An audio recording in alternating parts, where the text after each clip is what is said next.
Whether it's the regular season or the off-season, we have you covered as we give you the best Tennessee Titans and NFL news and insight that a fan could ask for. You're watching the Titan Upload Network.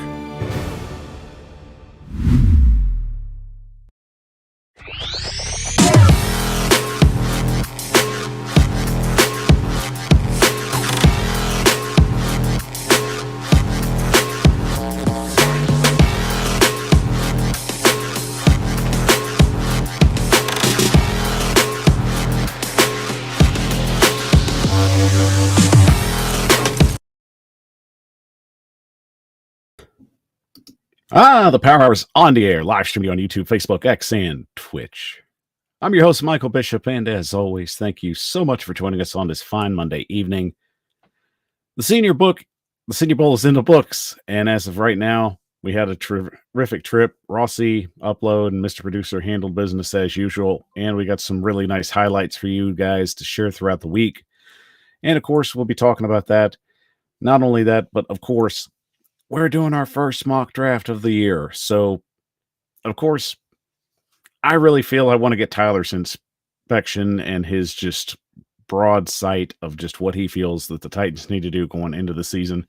So, of course, I'm going to get my take on what Tyler wants to do. So, Tyler, of course, good seeing you on this fine Monday. And, of course, it's all about you on this draft Monday. Oh, man, putting the pressure on me early. But, hey, I had fun with this one. Going to enjoy it. Definitely glad to give my perspective. And happy Monday to you, buddy. Glad to be back here talking Titans with you. So, I mean, we've had a lot to talk about this week. We literally are just sitting on a cusp of having a solid week and what we're going to be doing, setting up precedents for what this draft's going to bring come April. So we're at the point where I guess we got to do a mock draft show. So what the hell? I figured, why not let you take a stab at it? I feel like I especially value your opinion on the show highly. So, of course, I want to get your take. So let's not waste another moment. But before we get to that, Senior Bowl action's been the big draw here. And, of course, guys were out there on the ground in Mobile getting a lot of good footage together. So shout out to Rossi Upload and, of course, Mr. Producer doing a phenomenal job as well. So, guys, let's go ahead and talk some Senior Bowl before we do anything. So getting into the first segment, I'm Michael Bishop, joined by Tyler Staggs of the Power Hour. Let's get into segment number one. And here's the kick.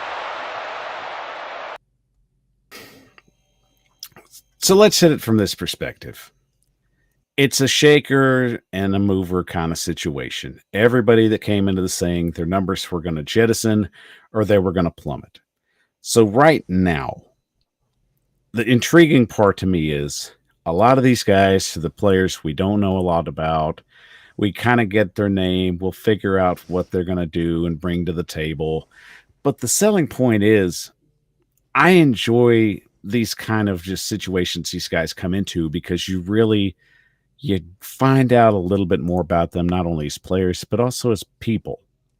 And I think that's a good selling point for this game. I really feel it just introduces them on a broader scale and they get a chance to really shine, especially where they're not on the spotlight as some of the top 300 players on these draft boards that we see. So, Tyler, let's go from this perspective and just roll with it right now. What is really the narrative in the Senior Bowl that you feel is the most important for a player to come up and shine on these big level stages that they're given? What do you think is the biggest building block that continues to help this elevate some players from basically the basement into the limelight?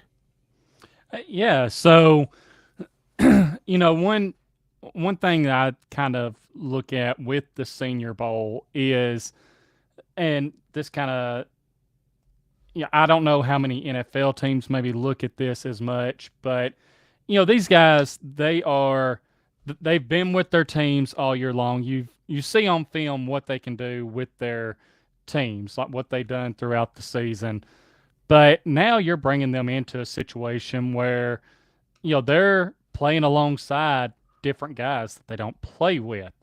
Maybe a few of their teammates are there, but they're playing alongside guys that they don't normally play with. So it kind of also opens it up for uh, these for the NFL teams and everyone there to see how they communicate uh, on either side of the ball and work together, how quick they can adapt, all of that. And, that can show you how quick some of these guys are able to process things, get in the flow of things.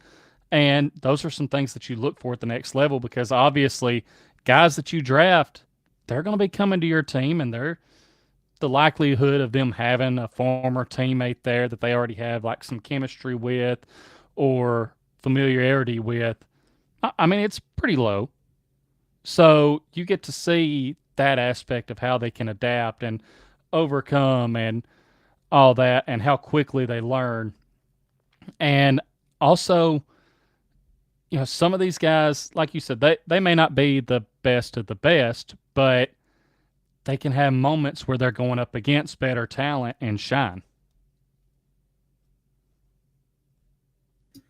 And I mean, as I agree with you, I mean, you look at these narratives of these players, you know, they're never given this opportunity up until this very game to where they can just highlight their attributes and what they can bring to a team. It's really just a great way to broadly just expand on their body of work because they either come from a small school, their skill set's limited in some basis, they don't have a lot of film on them, they come from a situation where, they're coming from an injury perspective and they're trying to like recover from a bad year. So players in those kind of situations really just get a chance to shine on a broader scale. And the Senior Bowl does a really good job, and especially just opening it up to like just content creators within themselves to really just get their name out. And especially shout out to them for really just giving us a bigger stage to work on. And I mean, especially the fact that we at the Upload Network finally had an opportunity to kind of have a seat at the table and really just get our name out and put out a little bit more and get in touch with some of these players on a more intimate level. So, I mean, Tyler, I mean, all the positives right there just really build the narrative of what we're trying to do here at the network, especially as a whole. But of course, getting back to I digress. Getting back to the players at hand, I got to gush a little bit because, especially the fact that we've been putting in a lot of great work. And, shout out to the founder and Rossi and Mr. Producer for really just going out there and just getting this opportunity to just get us on a broader scale.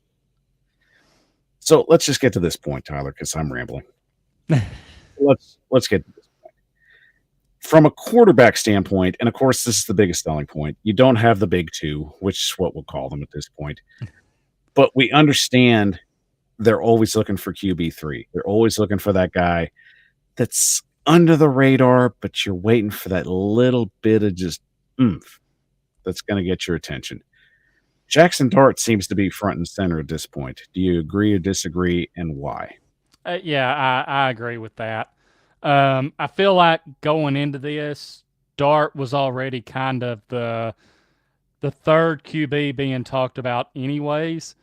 And just from some of the things I was able to see with trying to keep up with things going on at the Senior Bowl, you have overall, I feel like he had the more solid practice game. Like you have like Milrow, who, that's another quarterback entering this draft that people think could maybe, at some point something's going to happen to boost his stock. But you have him overthrowing guys a lot. I know a big deal's being made about his hand size, but then you have Gabriel from Oregon. They talk about how really like for him to kind of get anything on the ball, like it's really taken his whole body to be able to do it. And Jackson Dart, again, he was a guy that had already kind of people were already kind of putting him in that third spot, but just the body of work he was able to put in there, it just sort of solidified it. And I have seen some people talking about how maybe he could jump up to the QB2 spot. I'm not that sold on it. I don't think that's the case, but when you start having those talks, obviously he's doing something right there. So let's put it from this perspective as well. And I think this is important too, because Jalen Milrow, I felt this was a make or break kind of situation for him. And you're really going to think he's either going to shine or his inconsistencies were going to shine from that standpoint. So what happened, Tyler? We look at what we were really trying to look for in quarterback three, and Jalen Milrow just didn't get the opportunity. So what was the difference here? I just kind of like you said, I just think his inconsistencies, outweigh more of his better play. Um, I think that he is more of a guy that I feel like he kind of looks to, if his first one or two reads aren't there, then he goes into the mode of more of that rushing quarterback. Like you take away his first two reads, and he just, I don't want to necessarily say he panics, but he aborts the rest of it. And that's one of the things. And then also the inconsistency on his passes. Saw where he had one or two passes in practice leading up to the Senior Bowl where, yeah, he dropped it in a bucket to guys, but the majority of the videos that I was seeing was just him overthrowing guys. I mean, just and pretty badly overthrowing some of them too.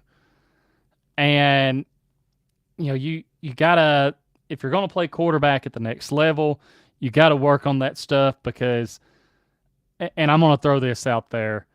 We saw Anthony Richardson have his rise a couple of years ago, but it was because of how much of an athletic freak Anthony Richardson is. Jalen Milrow, he's not going to be able to like replicate that when it comes to his combine. He's a good athlete, but he's not some crazy athlete like Anthony Richardson where a team's going to be like, I think we take a shot here on him as a project quarterback. Like Anthony Richardson, you could overlook the inconsistencies for the athletic upside. Jalen Milrow, he's got to get more consistent and work on that for him to be a guy that teams look at and be like, okay, I feel comfortable taking a chance there.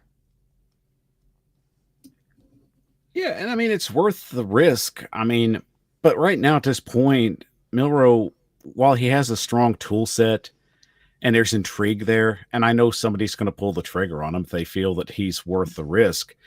But right now at this point, you feel that there's just more development issues that are going to be just along the way. He's a project guy at this point. While he's a high ceiling project guy, I'll give him that. My whole narrative is if you're looking for a quarterback in this draft, to be your starter, there's maybe a guy outside of the top two that have that kind of ability if they're properly developed and they fall in the right situation. So the intrigue's there. I just think Jackson Dart, as you said, just showed up and showed out at the right time, and it paid off in the long haul, regardless. Get to your comments real quick. Of course, got to give a shout out to the audience. You guys are killing it out in the comments as usual. D9's first and right in front and center, and already saying we need a quarterback. Shout out to you, Dinger Boy. I go is going number one. And of course, he's going to ask us, who do we think's going number one? So, I mean, Tyler, I'll let you shoot if you want to shoot, but at the same time, you might be kind of sitting back on this one. Yeah, I'm gonna sit back on this one right now.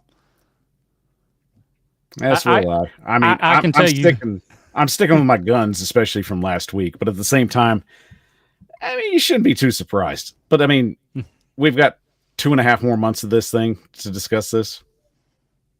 Yeah, exactly. I can tell you who, in my opinion, I don't have going number one, and for me personally, I don't have Abdul Carter going number one. But as far as who I do have going number one, maybe just hang around. You'll see. And I'm sure that's not a knock on Abdul Carter. I just No. feel like, we talked about this earlier, and I just feel like, he's going to be there if you trade down right around 3 or 4. So it's like, if you can get a little capital off of it, why not do it? Yeah. Especially if you're Cleveland in this situation and you already feel like you're going to be losing your key guy in Myles Garrett. So now that situation becomes a little more out of hand, which kind of leads up to our next comment from Amar. We have to draft a QB or trade the pick for Myles Hmm. Garrett. Your thoughts?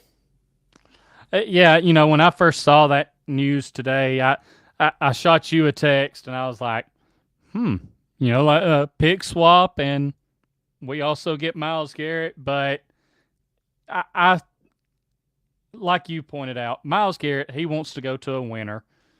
He wants to go have a chance to play for a Super Bowl. I mean, that was one of the things that he highlighted in his request for a trade, and that's not the Titans right now. And you know, 2 years left on his deal. He's going to be looking for a new contract. Is that money that you want to tie up right now, as dominant as Myles Garrett is? And yes, he's still in his prime right now, but he's also 29. So it, Yeah.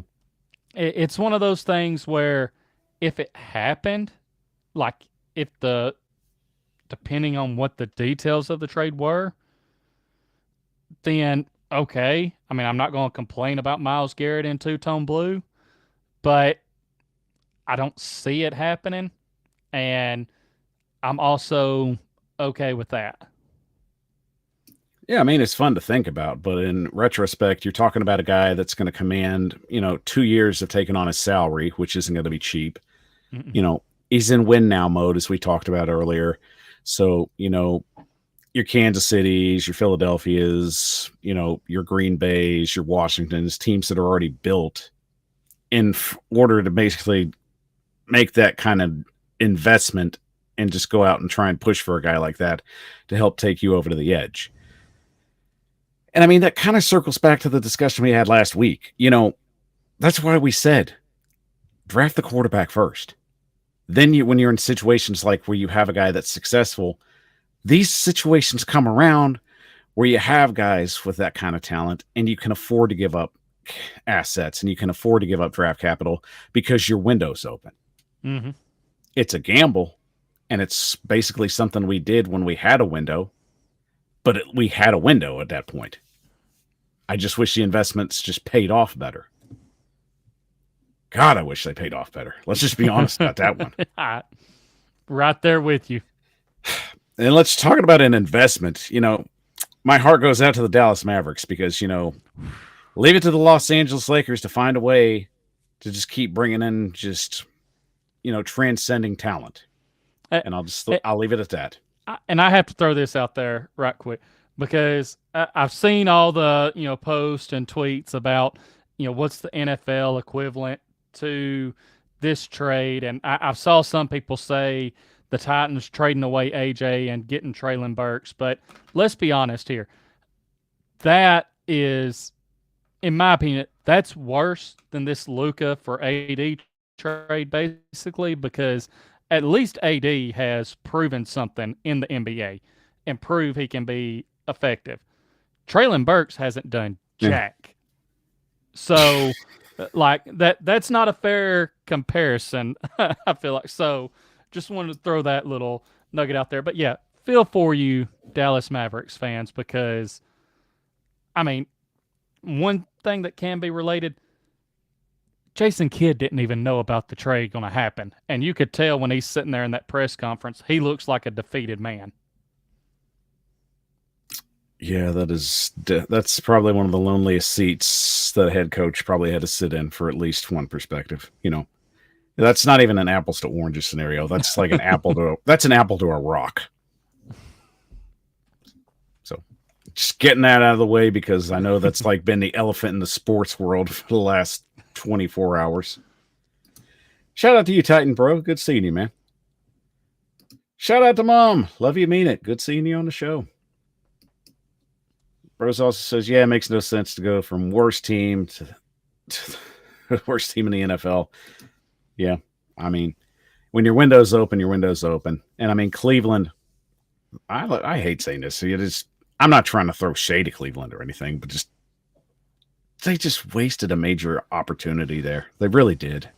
Mm-hmm. Kind of makes you wish you could just go back and just pay Baker Mayfield that money at that point. As I I said, would. I'm not trying to cause waves here. You know, if there's any Cleveland fans watching, you know, I respect your history. I respect your fan base because you guys are so passionate and you're just hungry to just try and get in the conversation. But damn, man, that is just rough for you guys. uh, I may make just a little bit of a wave, but I would say that you live and you learn. But is Cleveland going to live and learn Well, from that situation? That's not their fan base's No, that's fault. not their fan base. I'm talking about just the Browns. That's Jimmy Haslam's organization. fault. Let's get that straight. We know all about Jimmy Haslam over here. So yeah, we know about that. I'm just saying, is the Browns organization going to do right by the fan? Like, you know, you live and learn, not paying Baker Mayfield, and you see where he's at now. Are you going to live and learn from that, or are you going to make another mistake by trading for like the next Deshaun Watson and paying him all that money for nothing? I mean, I'll give credit where credit's due. When you're in so much of sense of denial and you're so numb to everything, and you just decide to have parades for when you go winless. I'm not hating on you. I'm just kind of saying it's like sometimes you just gotta lemons to lemonade kind of situation. Yep. So my heart goes out to you, Cleveland. I get it. It's hard seeing just guys that don't want to stay there, and you just can't have any kind of consistency or have anything nice for that matter. So that's all I'm saying. Tyler over here wants to like stick his feet in the water. That's him, though. He's always trying to start something, but that's him. That's why he's on the show. That's for the dynamic. Just a big toe in the water, you know. Just oh, you kicked it in their face. Let's be honest. But moving on, of course, we got to get to our players that stood out the most to us. So, Tyler, who stood out the most to you in the Senior Bowl? Who jettisoned their stock going forward? Yeah, I think one guy you have to look at. It was a name that I saw being mentioned a lot, especially by a lot of the Titans reporters and everything, and that's the wide receiver from TCU, Jack. Is it Beach? Is that how you say his last name? Betch. Betch. So Jack Betch, he's a guy. He was out there making plays in the practices. He was, that was a name that I just kept seeing everyone mention, and I think he definitely done himself some favors here at the Senior Bowl, and probably, now is a guy that you could potentially see going in the third round just from what he was able to put out there. Right on. Shout out to you, Drew. Yeah, I'm feeling pretty gay today. I'm really happy. How about you, Tyler? You feeling gay today? I'm feeling pretty happy. Okay, well, I'm feeling pretty gay today. And if you're not feeling gay, feel gay about this. Apparently, the Rams are seeking a trade for Cooper Kupp. So that'll pretty make you feel really gay right now if you're looking for a wide receiver. So how about that? So any takers for Cooper Kupp out there? Let us hear in the comments.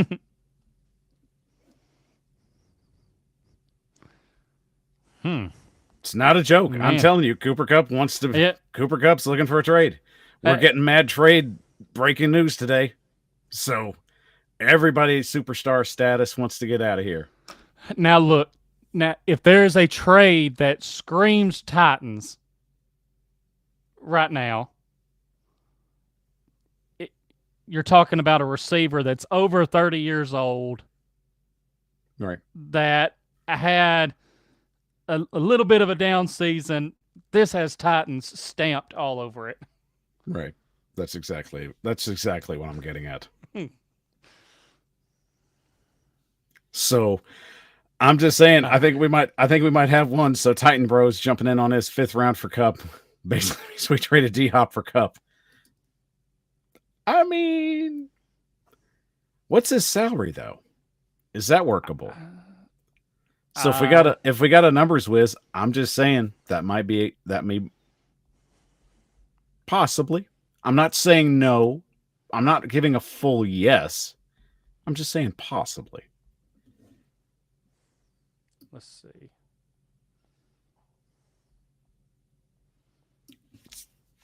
So while Tyler's thinking about that, I'm going to give a shout out to Mike Green because Mike Green to me had a phenomenal Senior Bowl, and I really think this dude pushed himself up to the first round. So Mike Green is going to be a mid to late first round pick, and it just aggravates me because I was really hoping the Titans could have grabbed him at 2, but now that's probably not going to happen either. So congratulations, middle of the road or really good teams because you're probably going to steal probably one of the best rising stars up in this Senior Bowl. So shout out to Mike Green, by the way. So I'm going to give him props because, of course, somebody had to raise their stock, and it was the guy that I really liked in this thing. So Right. what are you going to do? Cooper Kupp has 2 years left on his deal, 25 season and 26 season. You want his cap hit for those years? Hit me with a cap. For 2025, his cap hit is 29,780,000, and for 2026, it is 27,330,000. Is it worth 28 million per year? Uh, How many games will I get for? How many can you like? Let's just say hypothetically, how many games can you guarantee me that I'll get out of Cooper Kupp in a season? in a season, let's say, how many did he play this year? Because I know he dealt with some injury this year. Not a lot. All right, so throwing this out there, since his big season back in 2021, in 2022 he played 9 games. 2023 he played 12, and in 2024 he played in 12. So I'm looking at a 12 plus average. yeah, just throw it in the ballpark. Let's say you're going to get just 11 to 13 games from him. Will I at least get him in some of the big division games? I mean, I kind of feel like that's got to be a deal breaker there. We'll give you the division games. But also want to throw this out there. Since we're talking about his cap hit and everything, would it be worth it? He's only had 2 seasons where he's put up over 1,000 yards. One of those obviously being his Triple Crown season, but you're talking about a season that is 4 years ago now. Yeah, that was a while, but at the same time, it's like if I could take some of that money and restructure it to where it gets just a bigger signing bonus, I wouldn't mind doing that.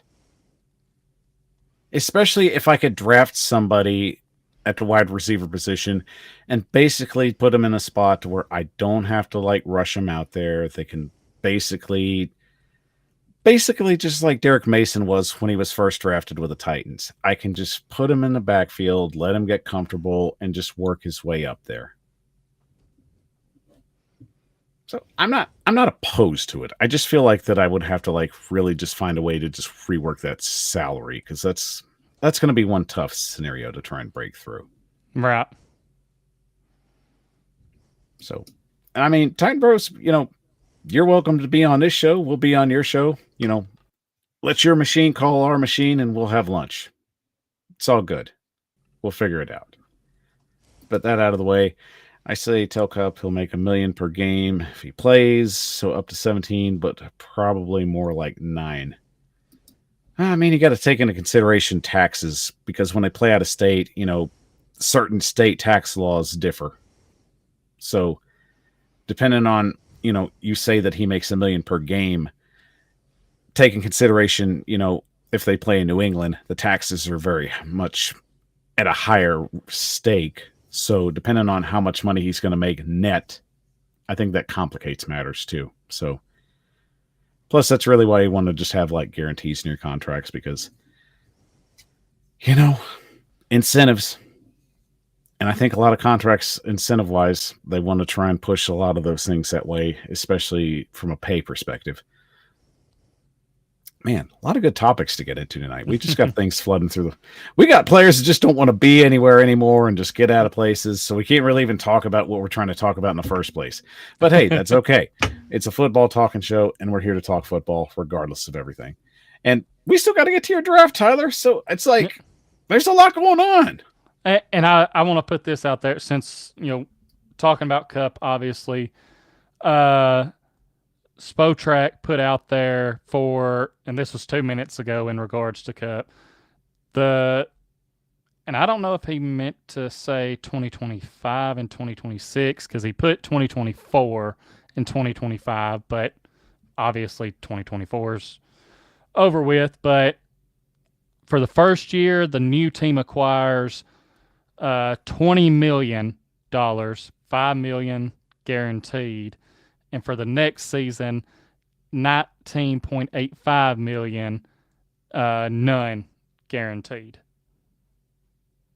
on that. And the Rams' dead cap would be $17.26 million. Okay, so there's that. So I guess that's a good thumbs up right there. But anyway, I digress. So much to talk about. So much. Plus, we got subs coming in, so thanks, guys. We appreciate it. Mm-hmm. Thank you so much. But anyway, we had Upload, we had Rossi and Mr. Producer head up to Mobile and basically get a lot of great footage and a lot of great interviews, and that's going to drop throughout the week. So pretty sure Rossi's going to have a big show coming up. Upload's going to eventually get a show together. I know they got some great interviews together. So can't give you everything, but I'll give you a little bit of taste what they did while they were up in Mobile, especially talking about a specific player that has specific ties to another player that has first-round draft status. From the Titan Upload Network, Jalen Rivers. Obviously, the Tennessee Titans, they have the number one pick in the draft. They are probably looking at Cam Ward. You've played with him as well. Obviously, you've protected him. But what are some of the main things that you've learned from being here at the Senior Bowl? Yeah, first I want to say Cam Ward, if he gets that number one spot, he deserves it. And I really appreciate, blocking for him and the time he spent at Miami. Right. But throughout my time here at Mobile, I learned a lot. I learned, to meet, I connected with a lot of people on the team, right. Offense and defense, and even on the other team, the coaches, talked to a lot of scouts. So I got to expose myself and go and compete against great competition here. So I got a lot out of it, and I'm thankful to be here. That's awesome, man. Would you say that you do read some of these scouting reports and things like that have done on you ever? Read it? No, if it's presented to me and like, hey, it's good feedback. So things I hear from is great feedback, what I need to work on. So I've been working on a lot this past couple of weeks or a month of training. And then after this week, going back to training on Monday, just working on things that I've heard that I need to work on. So, yeah. All right, and one more. And what type of versatility do you bring to the offensive line at the next level? Yeah, so I've been able throughout my whole career play left tackle, left guard, and even throughout practices, center, and even on the right side too. So I can, my versatility has been shown throughout my tape, game film, and practice film of all five positions. So it's great to have that opportunity to be able to even have that ability to work all five spots. Fantastic. Thank you for your time. Thank you. Good luck. So we're already putting in work. We got a great show built up for you guys, especially Titan Upload saying big shows are coming. And guys, we're not stopping there. We got credentialed for this thing. I guarantee you the combine coming up in a month. Don't think we're not trying to get into that bad boy too. So wheels are rolling. We'll see if we can get them rolling in the right direction as February rolls up to bigger and better things. And of course, the Titan Upload Network definitely wants to be a part of those bigger and better things. So let's take a quick break. And when we come back, Tyler Staggs, this draft is for you. Mm-hmm. So quick break. We'll be right back after this.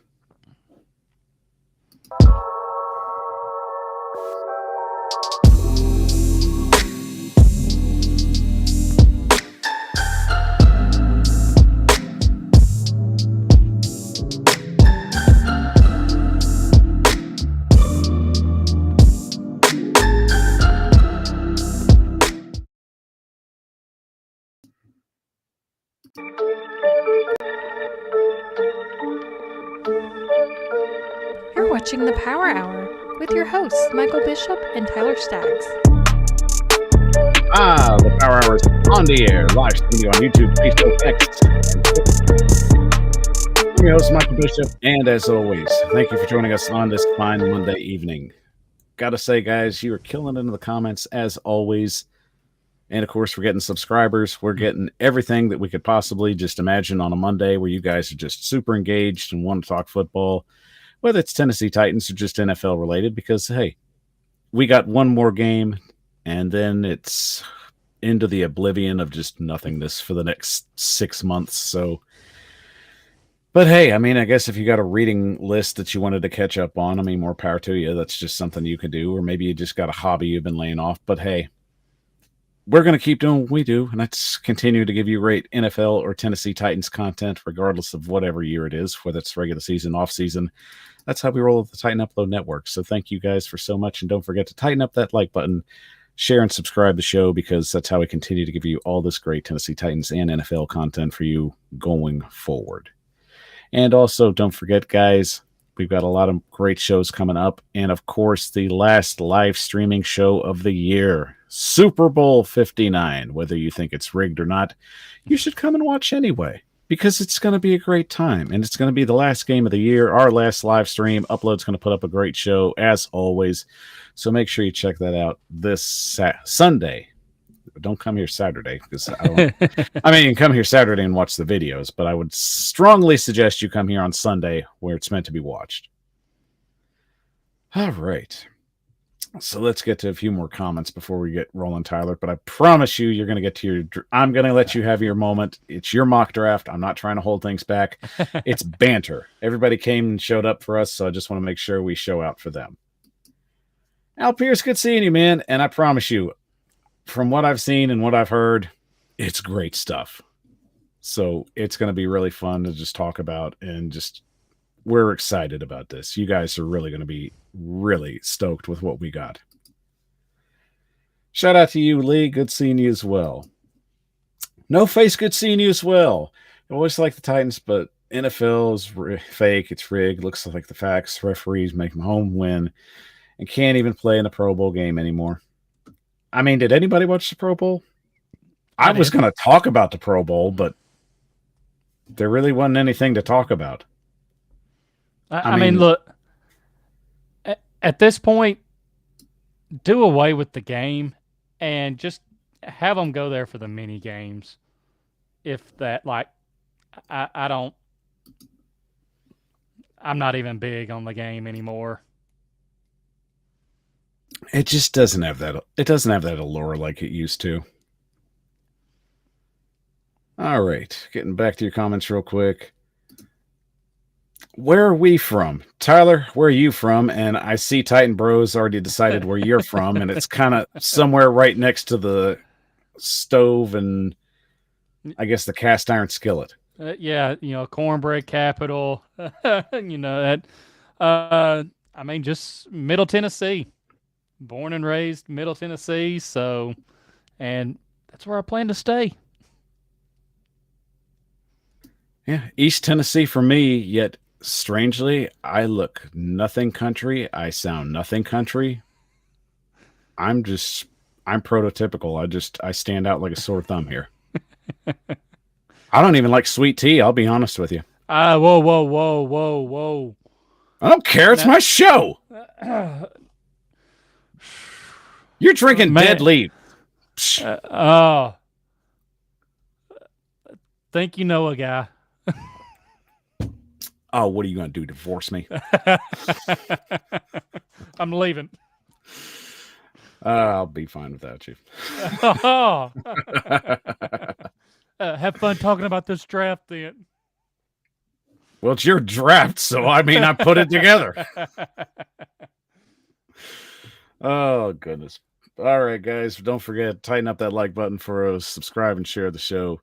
Because sharing's caring, and of course, here at the Titan Upload Network, going to give you all the best content we can. So, Tyler, as I promised, I'm giving you the full draft segment, so let's get to the second segment. Titans Talk is all yours. If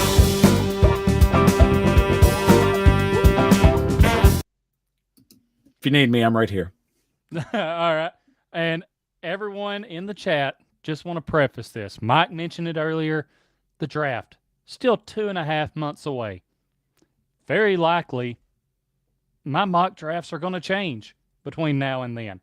And the draft that I decided on for this show, I decided to just go with one with no trades, just the current picks that the Titans have. So, again, just wanted to preface with that. And Michael, if I remember correctly, we're going to start in round 7 and go back to 1. Is that right? Of course, we can't just give them the number 1 pick. That's too much. That's dessert. Yeah, can't give them the best. So, starting off. Well, they're all the best. I just don't want to give them. I don't want to give them the creme de la creme. There you go. We're starting with the appetizer and working our way up. But I digress. I'm talking too much. It's yours. I'm just here if you need me. Well, starting with pick 241 for the Titans, 7th round picks. You get to these later rounds, and you're hoping more times than not, these are guys that may be more like special teams guys, but every now and then maybe you can find a diamond in the rough. Not saying this is the case with this guy, but it's a guy that kind of stood out to me when I was going through this draft, the guys that were left, and that is the wide receiver from Arkansas. Look, I know we have a bad taste in our mouth right now with a wide receiver from Arkansas. But this guy that I'm talking about right here, he's not a first-round pick replacing A.J. Brown. But Andrew Armstrong, 6'4", 202 pounds, had a good season this past year. 78 catches, over 1,100 yards. Big knock on him. Only had 1 touchdown this past season. It's something I guess we're used to with Arkansas wide receivers, not really scoring. But, the last couple of years, you look back at 2022, he wasn't at Arkansas at the time, but he put up 13 touchdowns in that season, 5 touchdowns for Arkansas in 2023. Just a late round guy that you can take a chance on, and maybe he could blossom into something in the receiver room. Next, you got anything to add, Michael? Just in the comments, I love you too much, and I respect you to butcher your name with my tongue. So I promise you, if you want to enunciate it for me in the comments, I will give it a shot, but I don't want to do it right here because I respect you too much for that. So that's my thought on that. But, wide receiver, another depth piece, another guy you can add to camp. Solid move. I know, Sam Pittman and his, players don't seem to pan out for us, but maybe we'll third time's the charm. Yeah, there you go. So moving on to pick 180. And for me, again, this was, another depth piece. Because let's face it, when it comes to offensive line, those are some of the positions where you can never really have too much depth and bodies in there, whether it be camp bodies, whatever. Tyler Cooper from Minnesota, I believe he played left guard more for Minnesota. But again, trying to just find maybe some diamonds in the rough here. Maybe he's potentially a guy that, if need be, if you needed him to fill in on the right side of the line, working with Bill Callahan, he could get him to where he's, more versatile and able to switch over to that right guard spot. And again, later round pick, who knows? I mean, current GM, I think he's had a little bit of luck with finding guards in the later rounds. But let me ask this, because I'm curious about this, Tyler. Now, is this a depth piece, or is this a replacement for a current player that's heading to free agency at the same position? So, without giving too much away, this would be more of a depth piece, but potentially a replacement. And I can get into that a little bit more later in this draft. Okay. Leaving us with a tease. Just a little bit of a tease. Now, moving up to pick 142, and this one, you have a tight end from Iowa. And Iowa football, I mean, I see people joke all the time about how, it can be a little boring sometimes, but what do we know Iowa for producing, Michael? Tight ends and offensive linemen. So you got a tight end sitting there at 142 from, guys like George Kittle, Sam Laporta, TJ Hawkinson, Noah Fant. Like, they're just known for pumping out tight ends, and their tight ends usually seem to be more NFL ready. Now, I think Luke dealt with an injury this past year, but you're talking about a 6'6" tight end, 253 pounds. I do think, he's got to work a little bit more on a few things here and there, but after seeing what Iowa tight ends do in the league, I'm fine with taking a chance on one. Like, bring me that next tight end, that next big thing at tight end. And this is no shot at Chig. It's no shot at Josh Wiley. I had higher hopes for Josh Wiley, but unfortunately, it seems like year in and year out, he's still been dealing with the concussions, and it's hard for him to be out on the field. And Chig, it's kind of hit or miss. There's times where Chig shows up in the offense, and then there's weeks where he completely disappears. Give me the tight end from Iowa that you can put out there. He can be that pass catcher. He can, some of his strengths is, he works hard to cut off defenders as a backside blocker on weak zone runs. He's got smooth acceleration, impressive placement and timing on his strikes. He can be that guy that you throw out there to really not tip your hand on offense, on whether you're running the ball or passing the ball. Now, moving up to 133. Michael, another need for this team. We know we got Amani Hooker. Yeah. But we need another safety. Quandre Diggs was only on a 1-year deal. Traded away Elijah Molden. Jamal Adams, well, I don't even want to say that experiment was fun, because I don't even know what that experiment was. It was kind of like, it was almost like just, it was here, then he was here, then he was gone. That was it. Yeah. So 133, going with Malachi Moore, the safety from Alabama. And he's a guy, he also brings versatility to that defensive backfield, because he can play any of the positions back there. If you need a guy who can play that deep zone, he can fill that for you. If you need him to come up, he can do that. And it fills a need. And with his versatility in the secondary, that offers valuable scheme flexibility. Also, around. You could sign Diggs to another 1-year deal, mm-hmm. and potentially just keep Moore as a rotation piece and basically not have to rush him in there. Exactly.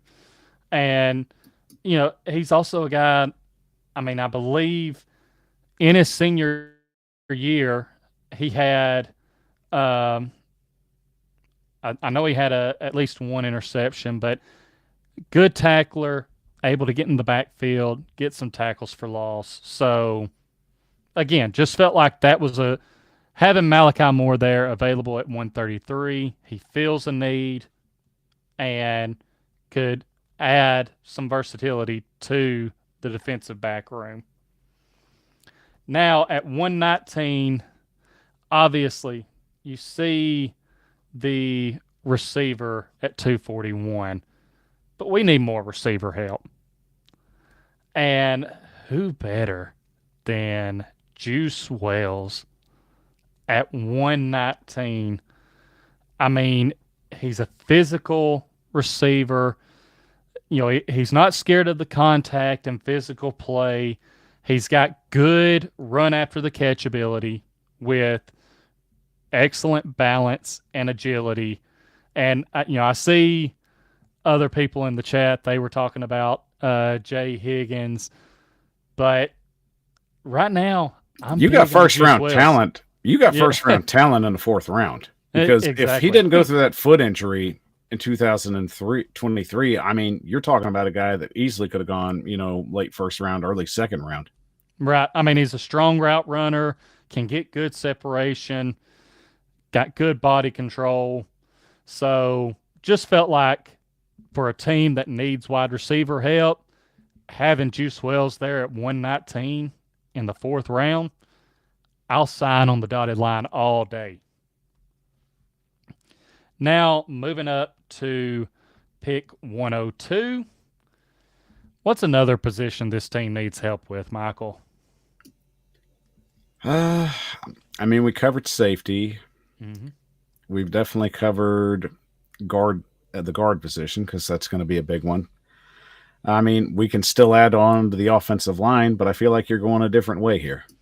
I am. And for everyone screaming Abdul Carter, I just feel like this draft overall is deeper at the edge rush position, and that you can find value in some of these middle rounds.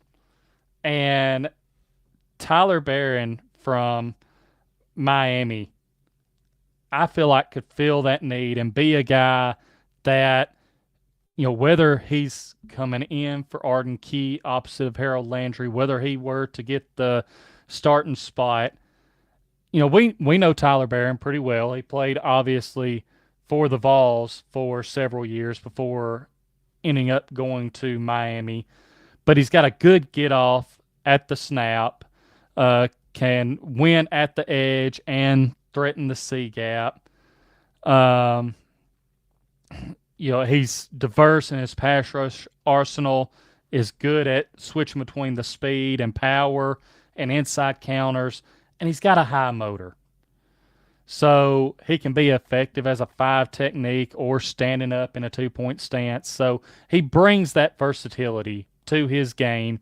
And for a team that needs edge help, and again, I feel like this is a good draft for edge rushers, Tyler Barron at 102 just made sense. Makes sense. And I mean, as you said, it's a deep edge rushing class. You don't have to necessarily just have to go through the motions and hope that a guy basically just falls in your lap, because it's so deep. I don't think people realize just how many good edge rushers you could potentially get out of this class. And I know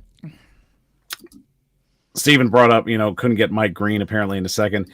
I don't think he's going to go in the second, Steven. I really think he's going to go in the mid to late first round.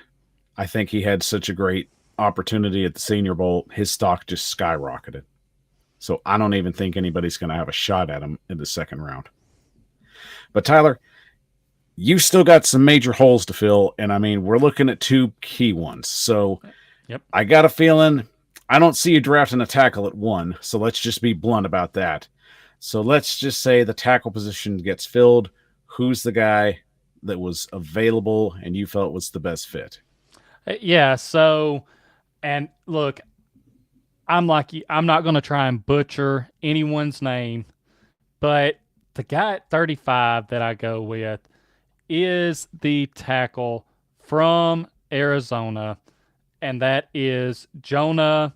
And again, not going to try and butcher his last name here, but the reason that this pick made sense to me, obviously there were some other names still on the board there, but Jonah offers so much versatility to where you could plug him in on this offensive line.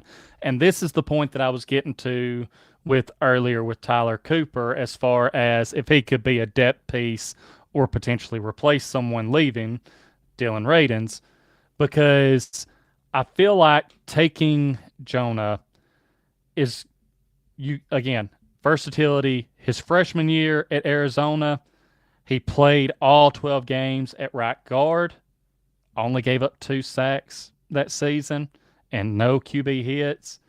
As a sophomore, he ended up playing right tackle. Again, started all 13 games, only gave up 2 sacks. And then he ended up playing both left and right tackle. Did, I think, give up 4 sacks in doing that. But switching between both tackle positions and only giving up 4 sacks, I feel like that's not terrible. But with where he's played all over the offensive line, having that availability at right guard, playing that position, having that availability at right tackle, where he plays at on this offensive line would come down to potentially what the Titans decide to do in free agency. If they pursue a right guard in free agency, then Jonah could fill in at the right tackle position. If they maybe decided to find a right tackle in free agency, Jonah could fill in that right guard spot.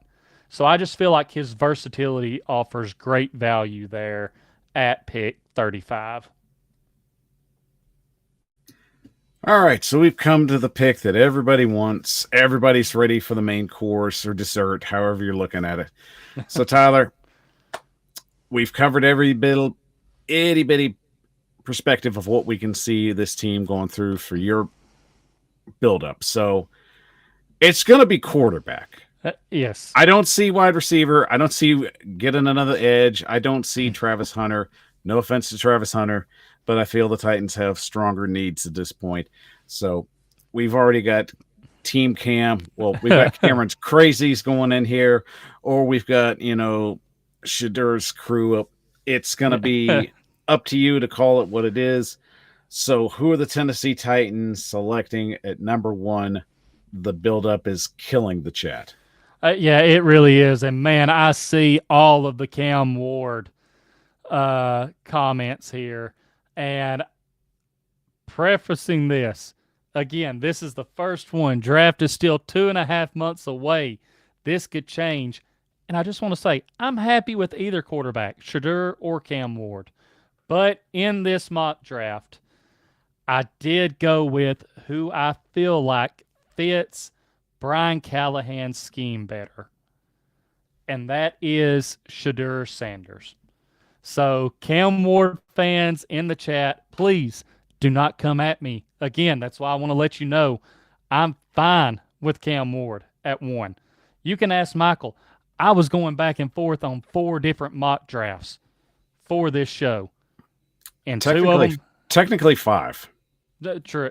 But it was split down the middle on if I was going with Shadur or Cam Ward on them.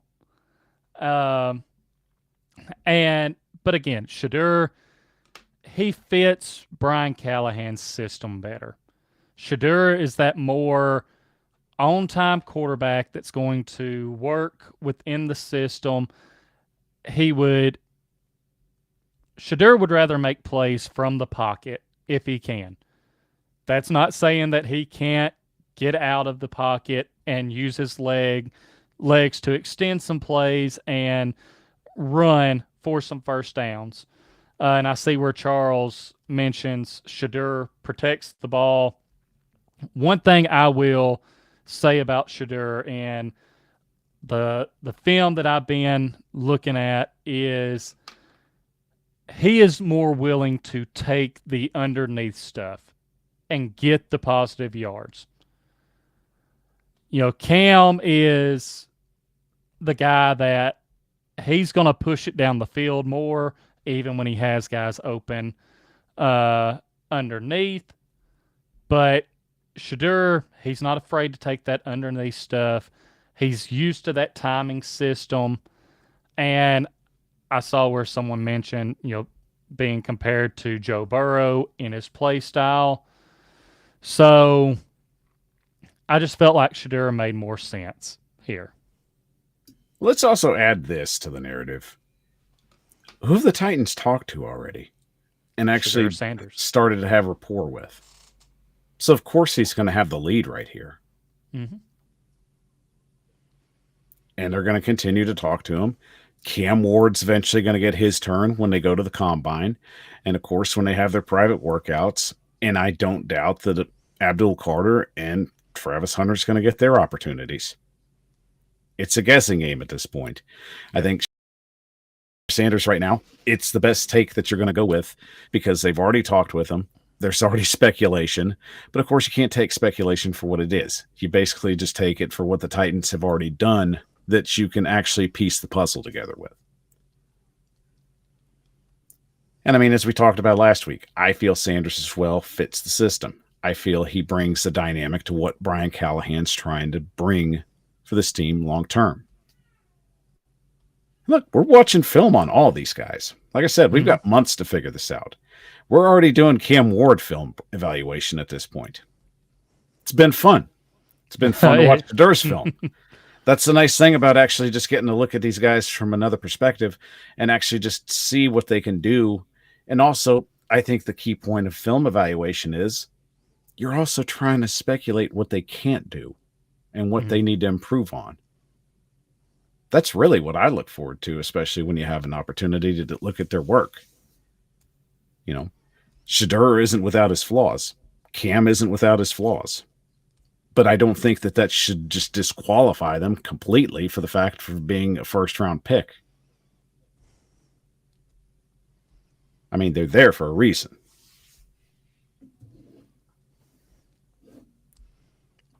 The key component is we've still got a lot of mock drafts to do. We're still going to go through these, and we're going to keep getting them every day because this is all we can talk about.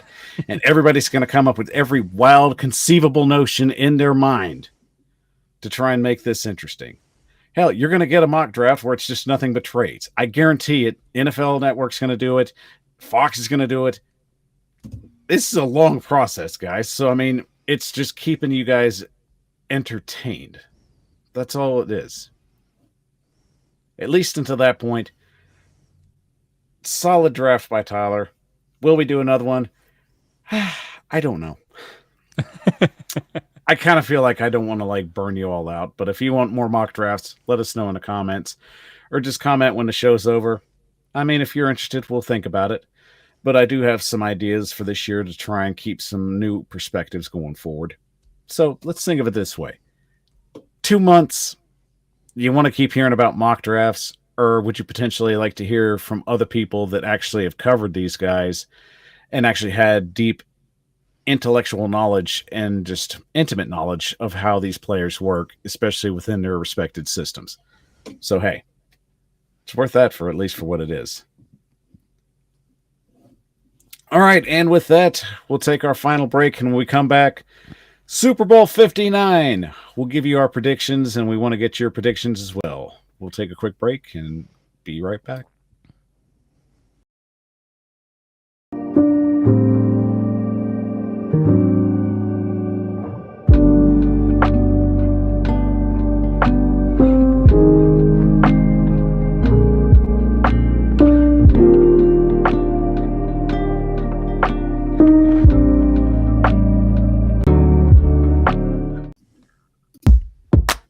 Watching the Power Hour with your hosts, Michael Bishop and Tyler Staggs. The Power Hour is on the air, live streaming on YouTube, Facebook, X, and Twitch.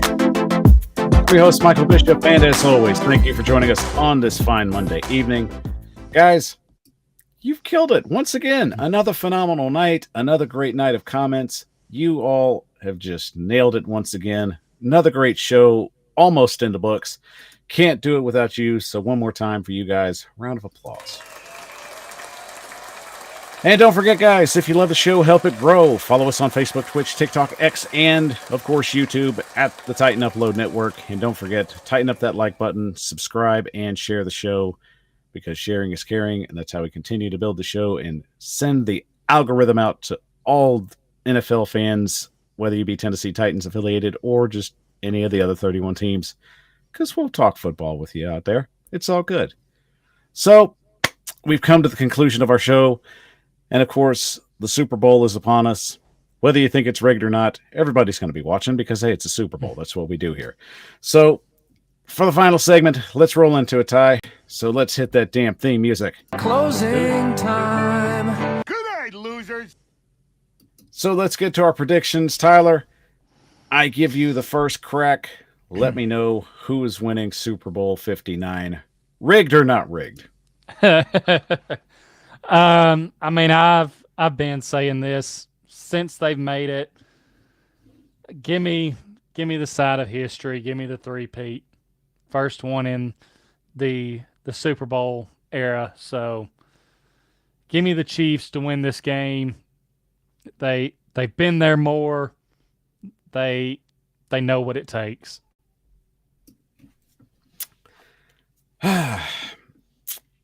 Let's look at it from a historic perspective.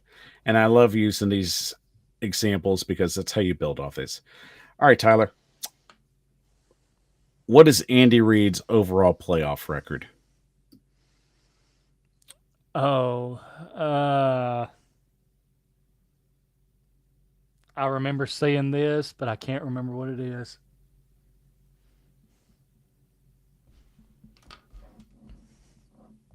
Let me find Google right quick.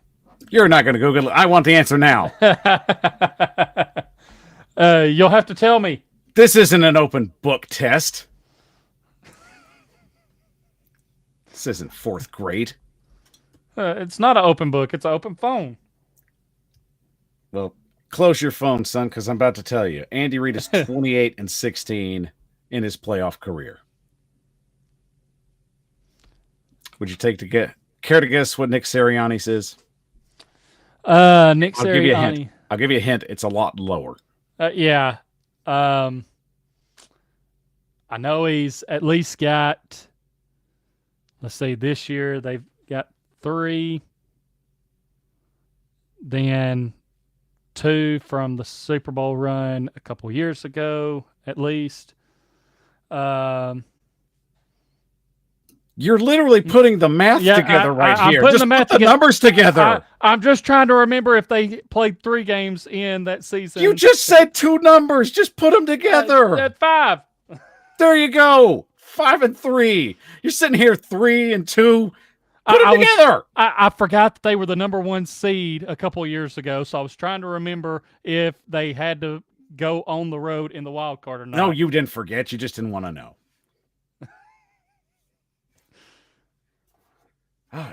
So much math going on. You didn't have to complicate that. Anyway, 1-on-1, both have faced each other within their respective careers. Not counting the Super Bowl, they're dead even. So that's where the intrigue comes in. So with my prediction, let's put it this way. The quarterback that has lost the Super Bowl in their career has never gotten back to the Super Bowl up until this year. Not since the days of Jim Kelly. So Jalen Hurts has a golden opportunity here if he can finish the job. And of course, the Eagles have a phenomenal run game with Saquon Barkley. He has been damn near unstoppable, and you and I both know that because we've covered a lot of those playoff games. And that defense has been damn near top 1 in just about most categories in the playoffs. That being said, and I feel like the Eagles could easily pull the upset because they have all the key factors here. I got to stick with my gut in the beginning of the year. Give me the Chiefs to get the three-peat. But, of course, I got another close game, 31-28. Rigged, not rigged. Call it whatever you want to call it. The Chiefs are just too damn good. And we're just living in – it's their world. We're living in it. Just like I've lived in the Patriots era, just like I lived in the Cowboys era. Yeah, that was a thing. I lived through that. That's how old I am, kids. The Cowboys were once a dynasty. And they were even more annoying than they are now, if that's hard to believe. So, yeah, celebrate Swifties because it's your night once again. But I mean, for all the other 31 teams, hey, after the game, tomorrow we're all undefeated at that point. That's true. Hopefully for better days to come. But with that being said, thank you guys so much for joining us on the Power Hour. And that'll do it for us tonight. We love you. We mean it. And of course, make sure before you go, hit that like button for us. Make sure you subscribe and share the show as well so we can give you all that great NFL and Tennessee Titans content because you guys deserve the best and nothing but the best. And we're going to get it to you one way or the other. Tyler, we ran long, but I love these long shows. But regardless, solid show, solid day. You guys killed. So, anything else before we go?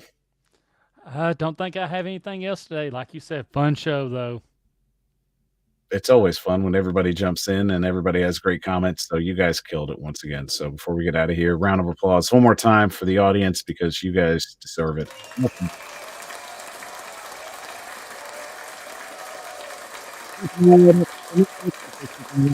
Coming down the pike, we have got so many great interviews that are going to get aired. Rossi's going to have a great show. I expect Upload to put out one pretty soon. Check out Super Bowl 59 watch party. It will be phenomenal. Whether you want to watch it or not, I promise you, it's going to be a good one. You don't want to miss it.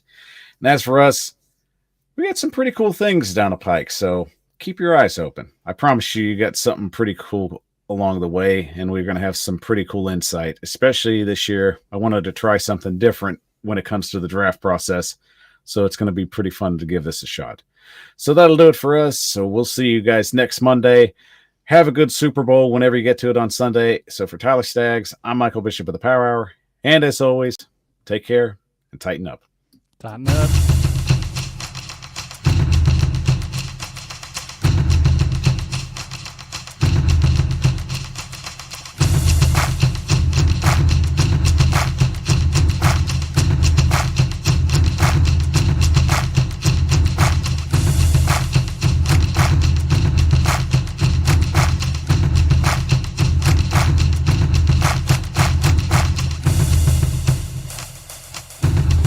You're watching the Titan Upload Network.